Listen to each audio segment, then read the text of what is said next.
Bonjour, et bienvenue sur Film Résumé. Aujourd'hui, je vais vous montrer un film de comédie intitulé Get Hard. Spoiler à venir.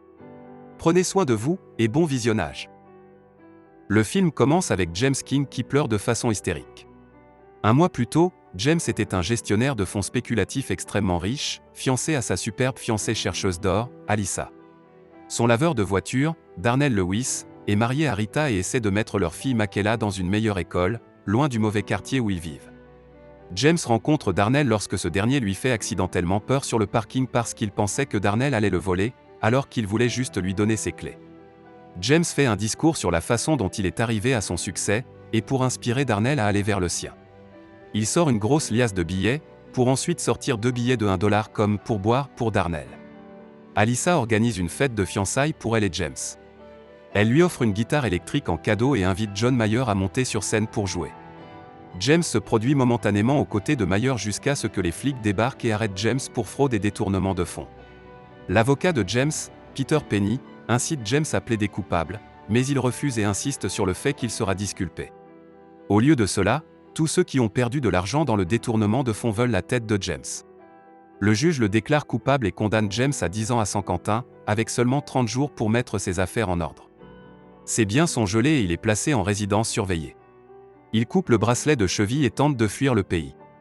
Il se rend dans un country club pour convaincre Alyssa de l'accompagner, mais elle dit qu'elle l'a quitté et a décidé de passer à autre chose. La police arrive alors et attrape James. James demande de l'aide à son patron et à Martin, le père d'Alyssa. James rencontre à nouveau Darnell sur le parking, et lui exprime ses craintes d'aller en prison. Il demande à Darnell comment il s'en est sorti en prison, supposant simplement qu'il a été incarcéré parce qu'il est noir. Un Darnell outré rappelle à James qu'il sera très probablement la chienne de quelqu'un une fois qu'il sera en prison. Dans cette optique, James supplie Darnell de lui apprendre à s'endurcir s'il veut survivre en prison. Darnell exige un paiement sous la forme de $30 000. James accepte.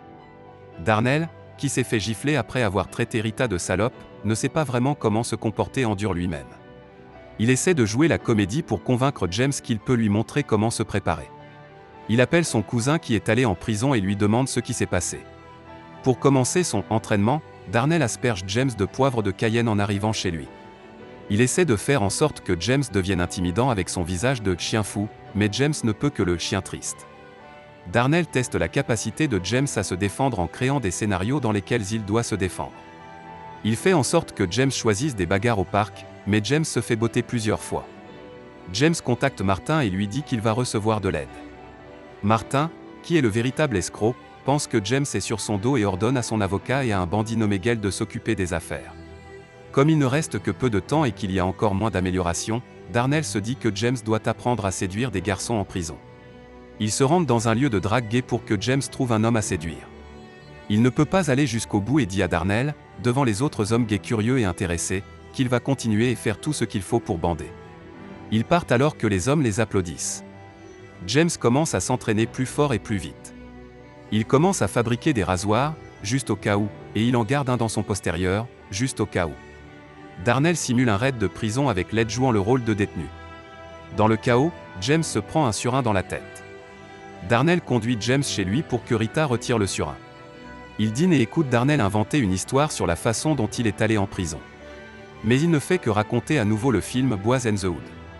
Rita demande à Darnell pourquoi il ne peut pas simplement trouver le vrai criminel pour aider James.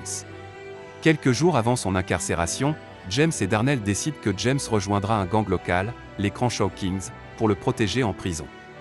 James s'habille d'une tenue ridicule qui attire une attention non désirée. Russell, le cousin de Darnell, dirige le gang et n'est pas convaincu que James puisse le payer et sait que Darnell ment à propos de la prison. James aide cependant le gang à s'intéresser à la finance et aux actions. Darnell conduit James dans un bar où se trouve le gang de l'allégresse des Blancs. James ne parvient pas à être un raciste convaincant, ce qui amène les suprémacistes blancs à penser qu'il est un flic. Il manque de lui brûler le visage avec un pneu de moto jusqu'à ce que Darnell le sauve en faisant irruption avec un lance-flamme. Darnell réalise que James est innocent et ils en concluent que Martin est l'escroc. Il se faufile chez lui et trouve les dossiers de détournement de fonds sur le vieil ordinateur de Martin. Malheureusement, Gale les trouve et reprend l'ordinateur après avoir dit à James que Darnell a un casier vierge et n'est jamais vraiment allé en prison. James se sent trahi et quitte le garage. James retourne chez les Crenshaw Kings avec l'intention de les rejoindre. Pour son initiation, ils veulent qu'il mette fin au jour de quelqu'un. Darnell arrive à temps pour l'arrêter et le convaincre d'attraper Martin et de le dénoncer. Les deux hommes trouvent le yacht de Martin et se faufilent à bord. Ils s'emparent de l'ordinateur, mais tombent sur Gale et d'autres bandits. James déchaîne une série de mouvements de capoeira sur les voyous, tandis que Darnell protège l'ordinateur. Martin sort et avoue le crime, tandis qu'Alyssa sort et admet qu'elle a participé au stratagème. Les gars essaient de sortir sur le radeau de sauvetage jusqu'à ce que Gale tire dessus. James sort un pistolet qu'il a gardé dans son derrière et le vise sur Gale jusqu'à ce que les flics arrivent juste à temps. Martin, Gale et Peter Penny sont tous arrêtés. James est arrêté pour avoir bêtement sorti l'arme dissimulée, mais il ne purge que 6 mois. Il aide la police à rendre l'argent volé et décide de donner à Darnell de l'argent pour développer son entreprise de lavage de voitures. Une fois les 6 mois écoulés, Darnell va chercher James à la prison. Assurez-vous de vous abonner pour pouvoir regarder plus de résumés de films comme celui-ci. Merci d'avoir regardé.